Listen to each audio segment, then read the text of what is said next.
guys, here we go. Yeah. Slide by here, don't get too friendly. All right, we're off to Neverland.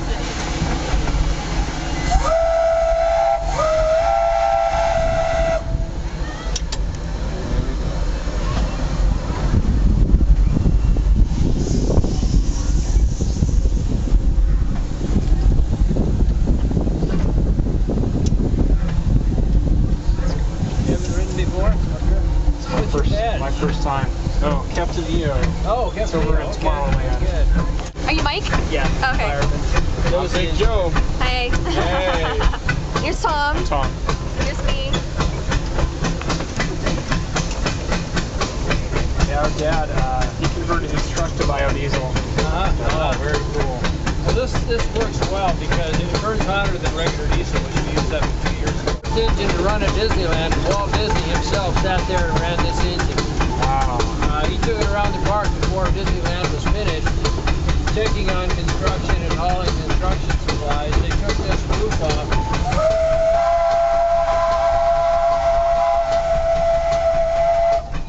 In fact, Walt had live steamers in his backyard, which were built by Roger Pierogi. And then when they built Disneyland, Roger built these two first engines himself. Steel mountain engines and in his backyard.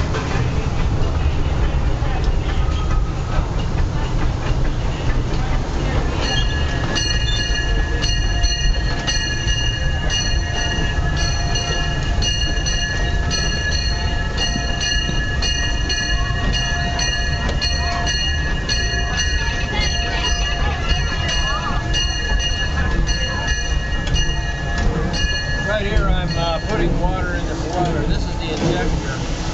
This valve is gravity feed out of the tender, but the water won't go into the boiler because it's under internal pressure. You have to blast it into steam, so I turned this steam valve on.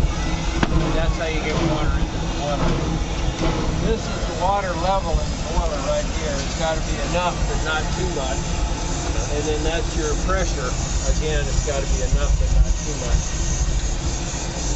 So the fireman makes the steam and the engineer uses it to make the train go. Normally we get water out of this tank, except it's broken right now. We're getting it at Tomorrowland out of the fire hose. Oh, okay. Behind that is 450 gallons of water. So I watch the fire ring. The color and how it's flickering tells me what the fire is doing. This adjusts the fuel up and down into the fire. This is the blower. It sends steam up the stack, creates a draft over the fire so it burns clean. This is the atomizer. It sends a spiral of steam around the fuel stream, breaks it up into little droplets, pressure not too much, and no smoke.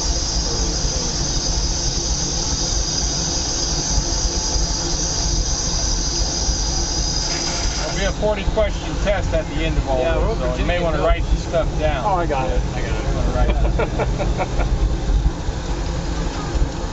It's not like driving a car. No. But there are some similar concepts. Yeah. Similar. Yeah. Except we can't believe they pay us for having it. Yeah, that's great. Tom and Kristin. Kristin, very good. Yeah, I've been coming to Disneyland, I'm 35.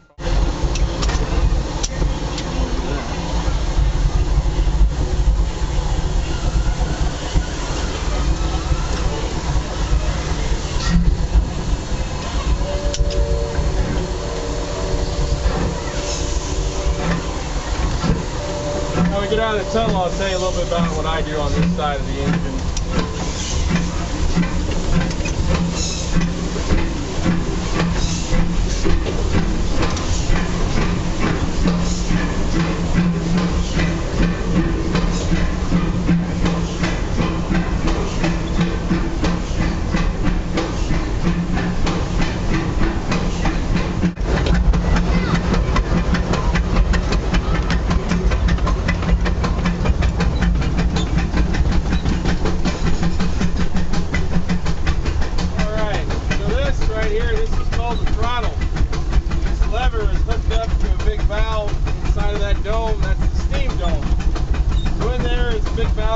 Double-seated poppet valve.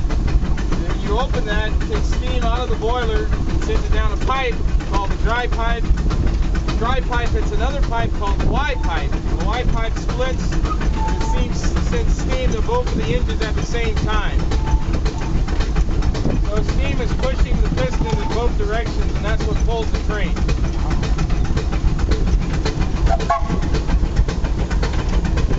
One of our guys over here. Coming up to a crossing, I'll blow the whistle.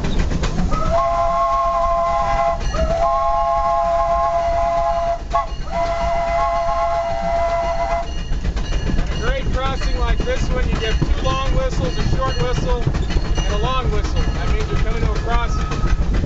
All the whistle signals do mean something if you use them the right way. If you get ready to go, I blow 2 whistles. If I need to back up, I blow 3. When you stop, to indicate a full and complete stop, you can blow 1 whistle. Here, the conductors assume once we stop, that I'm not going to keep going. Okay. This here is called the Johnson bar. When we stop at Toontown, I'll tell you a little bit more how it functions. If I'm nice to Mike, I'll say shutting off. If I'm not nice, I won't say anything. And then I start to apply the brake. This is the brake gauge. The brake stand is over here, kind of hard to see. But right now I got about 5 pounds. I'm going to creep it up to maybe 10 pounds of pressure in the brakes. Put some air in the system and leave it alone. And as you get to the end of your stop, you want to release the pressure. It's kind of similar to how you stop in your car when you're that's too much pressure.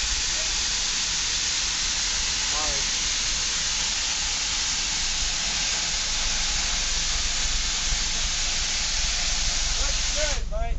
Yeah. White. White. The safeties pop off. Thanks, Mike. You just I was talking here and you kind of ruined it. Really interrupted. Not romantic at all, man. All right. So let me talk to you about the throttle and the Johnson bar. Now, the Johnson bar, I'm going to stand up. Since there's a 5/8 scale locomotive, everything is pretty compact and tight. This Johnson bar controls our forward, reverse, and a position we call center. Some people say neutral, and by definition it means the same thing, but I don't like the term neutral because you assume that you can, hey Ricky, when you hear neutral, you assume that you can, like in a car, you can push a car in either direction in neutral. Well, on a steam locomotive, when the Johnson bar is centered, the locomotive is not designed to move. Here's why. The Johnson bar, okay, so we got the cylinder, okay, so imagine this is the cylinder, and then that's a piston going back and forth. Above that is what's called the steam chest. In the steam chest you have a slide valve. That valve opens or closes ports in the cylinder. So either what's happening is you're taking that steam and putting it in the cylinder to push the piston. Well, the steam has got to go in the cylinder, push the piston, and then it's got to exhaust out of the smokestack. This Johnson bar allows us a certain volume of steam to go in. So when it's fully forward, it's like you're driving in first gear. You got all this energy going to get you started moving. Well, after you've been going for a while, you don't need all that energy. So you start to, transmission would shift gears. Similar thing. We start to move the Johnson bar back. That lets less volume of steam in the cylinder. So if you can imagine, the piston and the slide valve are doing this.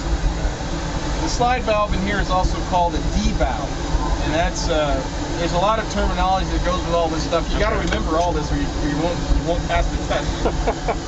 Okay, so when we're running, what we do, let's stand up again.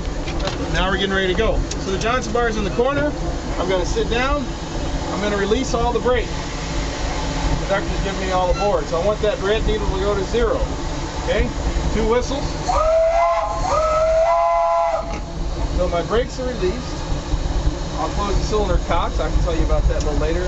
And now the test to see if I can take off smooth. Smooth start. Give it a little throttle. You'll fill the engine. Either it's going to go or it's going to slip. Or in this case, it's not going to do anything. It's centered up because it's mad at me.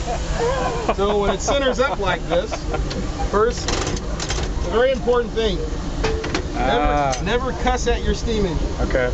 So we're centered up, so I'll put a little throttle in it, give it backwards, brake loose. Put it back forward. And we ought to go. There we go. Now, as I was talking about the Johnson bar and the slide valve, there's a bunch of motion hooked up to that. If for some reason the rods end up in the same place at the same time, you'll lock up. It's almost like, it sounds like synchros in a transmission. Sometimes you have to sit there and wiggle the car a little bit. If it's not quite, all of that motion is supposed to be off by a certain amount of degrees. Now the rods should be off by about 90 degrees. If they're not, because you got basically they're a half circle apart. Okay. So if they're not quite there, everything can lock up like it just did. You throw it in reverse, it drops the pressure, and it'll kind of release everything. Wow. Now we're going moving. Start moving that Johnson bar. We got a crossing coming up. Okay. So I'll do two longs and shorten them long.